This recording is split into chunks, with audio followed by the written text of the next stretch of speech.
là-bas, je peux vous dire, Dieu est puissant. Les Américains parlant de ça, on n'a jamais vu ce genre de prière. Parce qu'on a parlé de la part de Dieu et après on est entré en prière. Je les ai amenés dans la prière. Et l'interprète, à un moment, n'arrivait plus à interpréter. Parce qu'il y avait la présence de Dieu. Tout le monde disait, il y a la présence de Dieu comme jamais. Un pasteur a quitté 1 heure pour venir assister. Il dit, pasteur, je vous vois seulement en live. Mais aujourd'hui, je vous ai vu comme ça. 1 heure, il a conduit. Parce que quand on met du sérieux dans ce qu'on fait, Dieu nous récompense. Amen. C'est ça.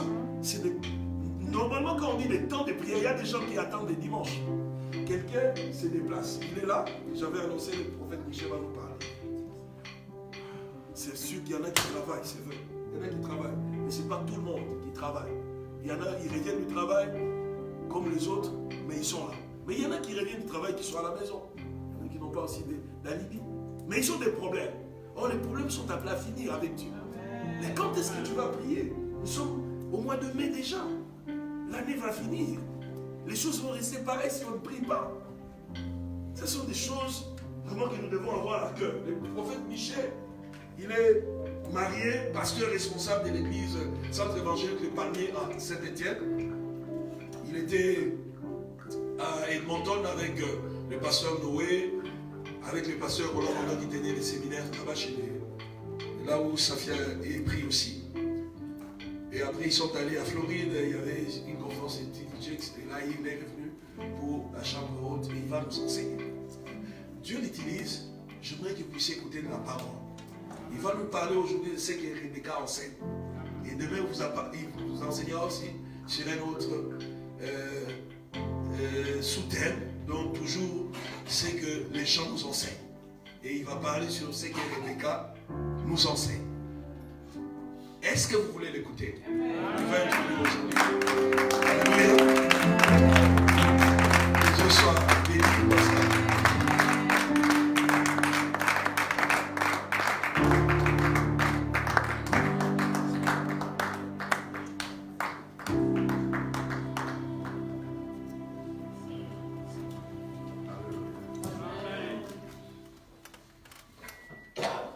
Alléluia.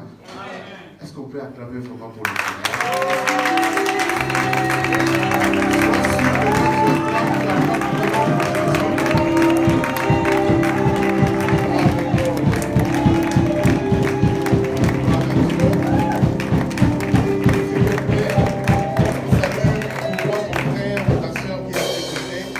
Dis-lui, Dieu te fera du bien. Alléluia. Dieu nous fera du bien.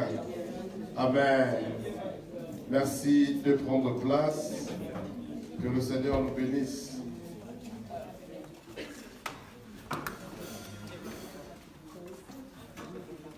Amen. Je suis dans la joie d'être là avec vous ce soir pour vous partager la parole de Dieu. Comme le pasteur l'a dit, nous avons 2 soirées et une matinée où nous passerons du temps ensemble. Et je crois que Dieu nous fera du bien. Ton amen me dérange. Amen. Je disais que Dieu nous fera du bien. Amen. Alléluia. Amen. Je voudrais vraiment bénir le Seigneur qui a permis cela. Mais en second lieu, j'aimerais aussi remercier le pasteur Léon qui m'a ouvert la porte de son église, qui m'a cédé sa chair. Vous savez, je suis pasteur d'une église et je sais que c'est parfois difficile de céder sa chair. Parce que comme je l'ai dit souvent, la chair est chère. Donc quand quelqu'un vous cède sa chair, c'est vraiment une marque de confiance. Est-ce qu'on peut acclamer le Seigneur pour son serviteur? Je dis d'acclamer le Seigneur pour son papa. Je parle de ton papa. Alléluia. Vous savez, nous le suivons de loin et nous l'apprécions énormément.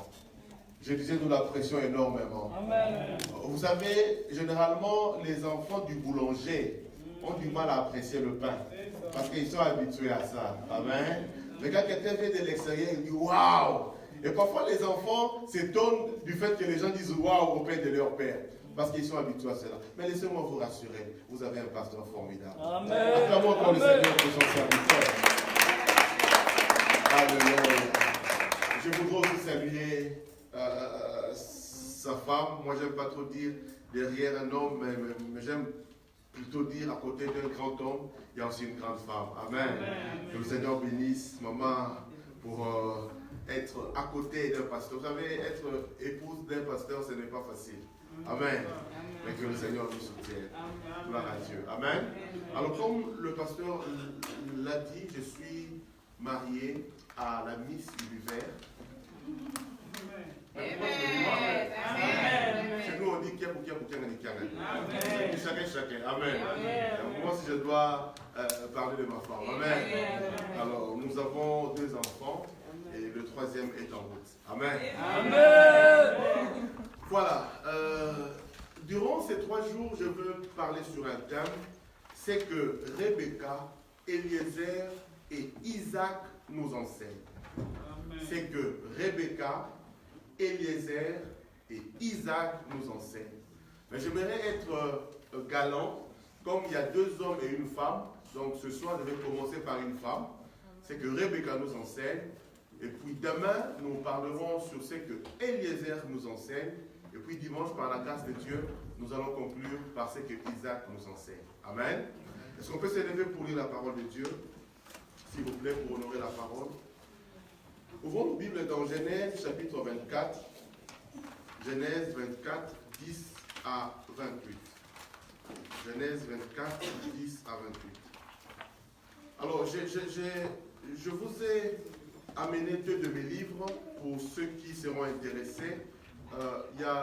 J'ai écrit 3 livres, mais malheureusement, le 3e est épuisé parce que j'ai fait beaucoup de tours avant d'atterrir chez vous. Mais il me reste quelques copies de comment éviter le succès éphémère. C'est vraiment destiné à ceux qui servent le Seigneur et qui sont appelés à servir le Seigneur. Comment commencer, mais surtout bien finir. Donc, comment éviter les succès éphémères.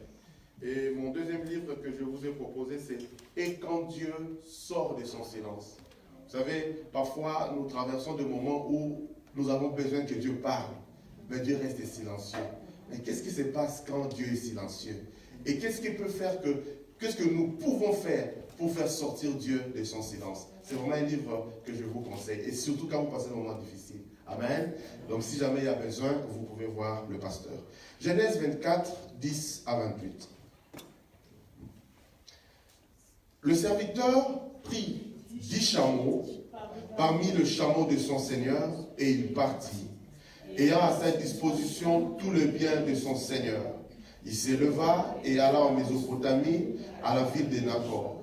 Il fit reposer le chameau sur le genou hors de la ville, près d'un puits, au temps du soir, au temps où sortent celles qui vont puiser de l'eau. Et il dit, Éternel, Dieu de mon Seigneur Abraham, fais-moi, je te prie, rencontrer aujourd'hui ce que je désire, et use de bonté envers mon Seigneur Abraham. Voici, je me tiens près de la source d'eau, et les filles des gens de la ville vont sortir pour puiser de l'eau. Que la fille à laquelle je dirai, penche ta cruche, je te prie, pour que je boive, et qui répondra, bois, et je donnerai aussi à boire à tes chameaux, soit celle que tu as destinée à ton serviteur Isaac. Et par là, je connaîtrai que tu uses de bonté envers mon Seigneur. Il n'avait pas encore fini de parler que sortit sa cruche sur le pôle Rebecca, née de Bethuel, fils de Milca, femme de Nacor, frère d'Abraham. C'était une fille très belle, c'était une fille très belle de figure. Elle était vierge et aucun homme ne l'avait connue. Elle descendit à la source, remplit sa cruche et remonta. Le serviteur courut au-devant d'elle et dit, « Laisse-moi boire, je te prie, un peu d'eau de ta cruche. » Elle répondit, « Bois, mon Seigneur. » Et elle s'empressa d'abaisser sa cruche sur sa main et de lui donner à boire.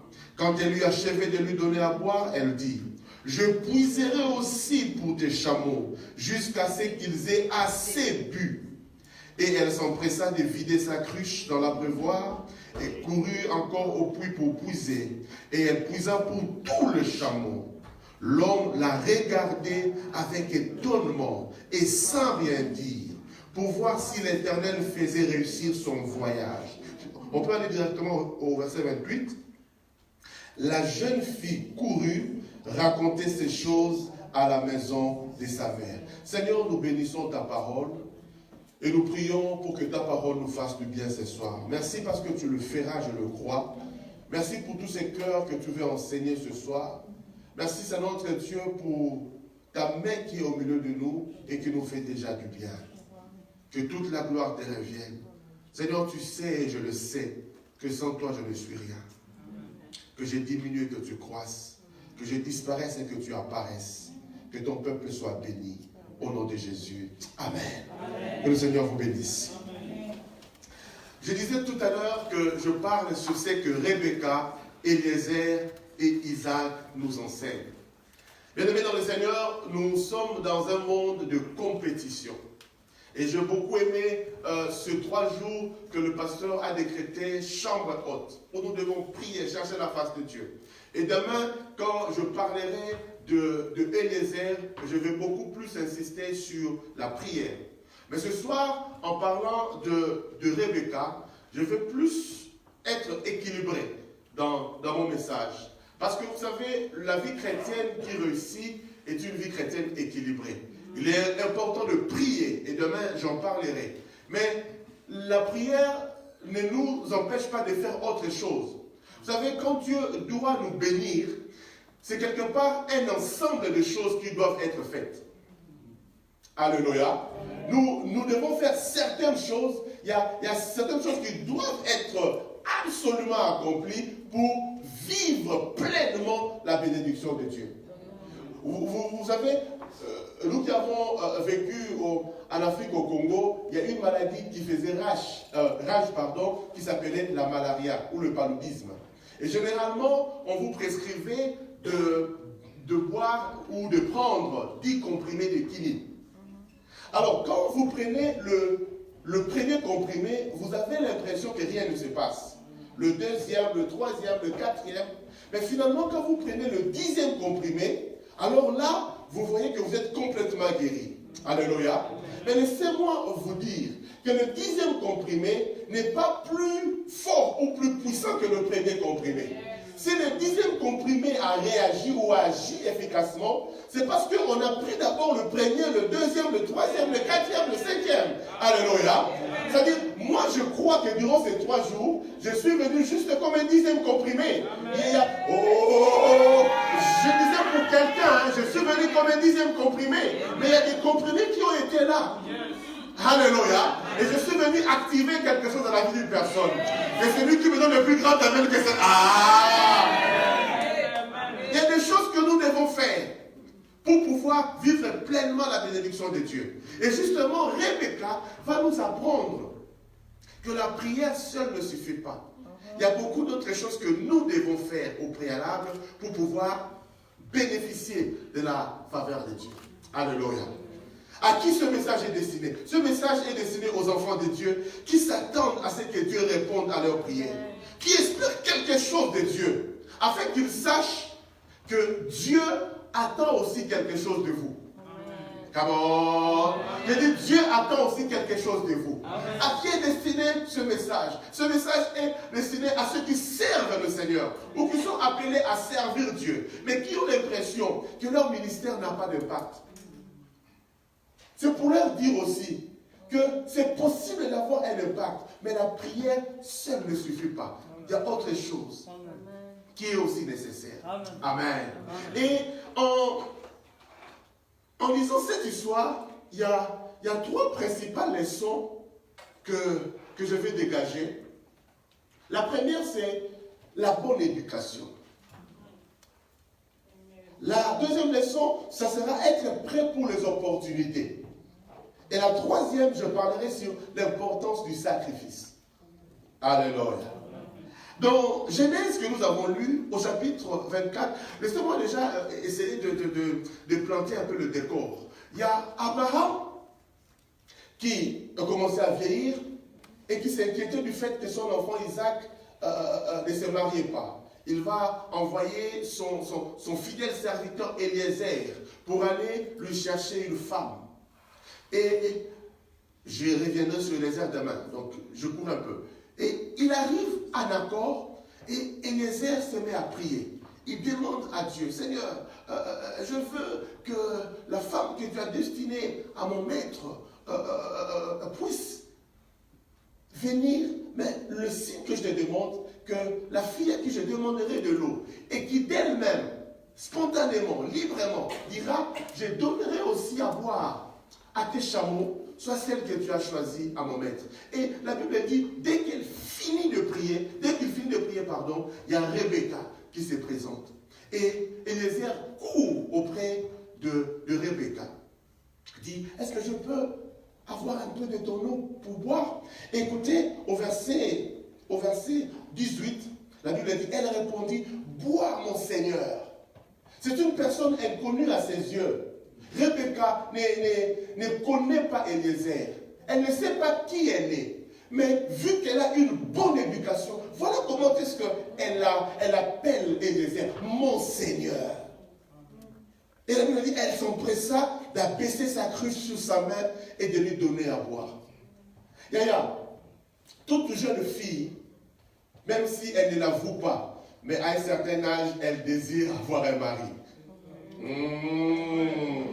Même si elle fait un peu semblant, mais elle désire quelque part avoir un mari. Et en plus, le nom de Rebecca, en hébreu Rivka, veut dire celle qui est rassasiée. Rebecca devait être rassasiée. Prophétiquement, elle était une fille qui devait être comblée. Mais il y a certaines choses qu'elle devait faire. Et je prie le Seigneur, je ne sais pas c'est quoi le thème de cette année, mais je prie le Seigneur que cette année, que Dieu te rassasie. Que dans ton mariage, que Dieu te rassasie. Que dans tes projets, que Dieu te rassasie. Que dans tes affaires, que Dieu te rassasie. Et que je parle à une Rebecca ce soir. Je dis que Dieu te rassasie. Amen. Rebecca devait être rassasiée. Et ce qu'elle ne savait pas, c'est que Dieu voulait la visiter. Dieu voulait la rassasier dans son désir d'avoir un époux. Dieu voulait rassasier, lui donner ce qu'elle désirait. Mais vous savez, le jour où Dieu nous visite, on ne le connaît jamais. On espère que Dieu nous visitera. Mais le jour où ça viendra, on essaie. Ah, dis un peu à ton voisin là, on ne sait jamais. On ne sait jamais. On ne sait pas quand est-ce que cela va arriver. Mais il y a certaines choses que nous devons faire qui peut nous permettre d'accéder à cela. Mais c'est certaines choses, si nous ne savons pas le faire, nous pouvons juste saluer la promesse de loin. Mais je ne veux pas que ça soit ton cas. Je ne veux pas que tu salues la promesse de loin. Je veux que tu la touches. Je veux que tu la palpes. Ah, je veux que tu la touches. Je veux que tu la palpes. Donc, mon amen, que je continue. Je veux que tu palpes cela. Et laissez-moi vous dire ceci. La bonne éducation peut te faire accéder à certaines choses. Mais la mauvaise éducation peut te faire aussi rater les choses même que Dieu a prévues pour toi. Qui a dit amen bien? Voilà pourquoi même dans le livre de 2 Pierre 1, 5 à 9, la Bible dit, à cause de cela même, faites vos efforts pour joindre à votre foi la vertu, à la vertu la science, à la science la tempérance, à la tempérance la patience, à la patience la piété, à la piété l'amour fraternel, à l'amour fraternel la charité. Car si ces choses sont en vous, et ils sont avec abondance, elles ne vous laisseront point oisifs. Au verset 9, on dit, mais celui en qui ces choses ne sont point est aveugle, et il ne voit pas loin. Alléluia. Bien, il y a certaines choses, tu ne les sauras pas parce que tu as beaucoup prié. Mais il y a certaines choses, tu les sauras juste à cause de ta bonne éducation. À cause du fait que tu sais dire merci. À cause du fait que tu sais dire s'il te plaît. À cause du fait que tu sais dire pardon. Alléluia. Vous voyez, il y a un homme étranger qui vient lui demander de l'eau. Et la Bible dit, je reviendrai dessus tout à l'heure, que Rebecca était belle. Et la Bible insiste, non pas seulement belle, mais elle était très belle. Et vous voyez un homme comme ça, Eliezer, un serviteur, qui vient lui demander de l'eau. Elle pouvait aussi, toi me demander de l'eau, toi tu es qui? Mais c'est qu'elle ne savait pas. Parce qu'il y a certaines filles qui se comportent comme ça. Un homme l'appelle, Yaya, viens, pardon. Toi, toi, mais dragué. Est-ce que tu t'es regardé? Yaya, est-ce que tu connais qui il est? Yaya, nous venons des pays où on dit chasser le Kopamba. En français, on traduirait ça comment? Hein? Chasser le Kopamba. Chasser le Pam. Chasser le Pam. Ça passe comme ça. Alléluia. C'est-à-dire, derrière, quelqu'un peut devenir riche. Amen. Derrière, quelqu'un peut gagner beaucoup d'argent. C'est-à-dire, ne néglige pas ou ne parle pas mal à celui que tu ne connais pas. C'est peut-être par lui que Dieu veut te répondre. Ton amen me dérange. Je dis, c'est peut-être par lui que Dieu veut te visiter. Et Rebecca avait une bonne éducation. Il a fait preuve d'une bonne éducation. Vous savez, l'éducation peut changer beaucoup de choses. La Bible dit dans Proverbe 10, verset 1, un fils sage fait la joie d'un père. Et un fils insensé, le chagrin de sa mère. À cause de la bonne éducation de Rebecca, sa famille a été honorée. Il y a certains, à cause de ta mauvaise éducation, même ton père sera déshonoré. La bonne éducation. Proverbe 17, 25 insiste encore. On dit, un fils insensé fait le chagrin de son père et l'amertume de celle qu'il a enfantée. Combien de nous perdons des choses à cause de notre mauvaise éducation? Combien de mariages aujourd'hui sont même détruits à cause tout simplement de la mauvaise éducation? Et là, il n'est même pas question des démons, il est juste question de la mauvaise éducation. Ah! Seigneur, tu as dit que moi je suis Rebecca. Je vais être rassasié. Yaya, tu seras affamé dans ton mariage à cause de ta mauvaise éducation. Alléluia. Tu vas commencer à chercher des démons. Ce n'est pas question des démons. C'est question d'une bonne éducation. Si tu as une bonne éducation, ça peut tout changer. Qui a dit Amen bien? Donne-moi un bon Amen. Et même dans le ministère. Il ne suffit pas seulement de Rondo Kondo Yanda Babashi. Il faut aussi avoir une bonne éducation. Alléluia. Tout ne se résume pas à beaucoup prier. Tout ne se résume pas à parler en langue. Il y a certaines choses que tu dois savoir, que tu dois apprendre. Et ce n'est pas le Saint-Esprit qui va te l'apprendre. Tu dois aller à l'école, tu dois apprendre. Est-ce que je parle à quelqu'un? Le Saint-Esprit, la prière est importante, mais pour percer, pour réussir, ça ne suffit pas. Alléluia. L'éducation, c'est important. Tu vas chez les gens, et parce que toi, tu es prophète, tu te comportes n'importe comment. On te présente la nourriture à manger, tu manges n'importe comment, par respect, tu finis tout. Alléluia. Même si tu as l'onction, mais par respect, tu ne dois pas tout finir. Alléluia. Il y a certaines choses comme ça. Et tu verras qu'après, on ne t'invite plus jamais. Oh, ce n'est pas que tu manques l'onction, mais toi, tu es trop par respect. Alléluia. Il y a certaines choses que nous devons absolument apprendre. Qui a dit Amen bien? Nous devons apprendre certaines choses. C'est important. L'éducation. Ecclésiaste 10, verset 10, à la partie B, dit ceci: la sagesse ou le savoir-faire apporte du succès. Le savoir-faire, ce n'est pas une question d'onction. On apprend cela. On apprend cela. Tu dois apprendre cela. J'ai beaucoup aimé ce que le bishop Noel Jones a dit. Il a dit, certains ont les contenus, mais ils ne savent pas comment délivrer le contenu. C'est-à-dire, tu as un message, mais tu ne sais pas comment délivrer le message. Et il y a d'autres qui savent parler, mais pour ne rien dire. Il a un art oratoire, mais il n'a pas de contenu. Alléluia. C'est-à-dire, si tu as le contenu et tu sais délivrer, tu es formidable. Alléluia. Il ne suffit pas de savoir parler, mais il faut aussi avoir le contenu. Il faut que quand tu dis, les gens apprennent quelque chose. Et je peux te dire que si tu as les contenus, si tu as l'appel de Dieu, mais tu ne sais pas parler, ça s'apprend. C'est tenir devant les gens, ça s'apprend. Parler devant un public, tu peux l'apprendre. Alléluia. L'éducation, c'est former. Ça s'apprend. Et ça va t'aider. Ça va t'aider. Il y a des gens qui, Quand Dieu les appelle, ils pensent qu'ils vont juste finir dans un petit coin de 15, 10, 30 personnes. Il y a qui t'a dit ça? Dieu peut t'amener demain à parler devant un stade. Vous savez, quand Dieu me parlait en 97, il me disait, tu sillonneras le monde pour prêcher l'évangile, tu parleras devant plusieurs personnes. Le premier pasteur qui m'a prophétisé que moi je serais un prédicateur, je lui ai dit, mais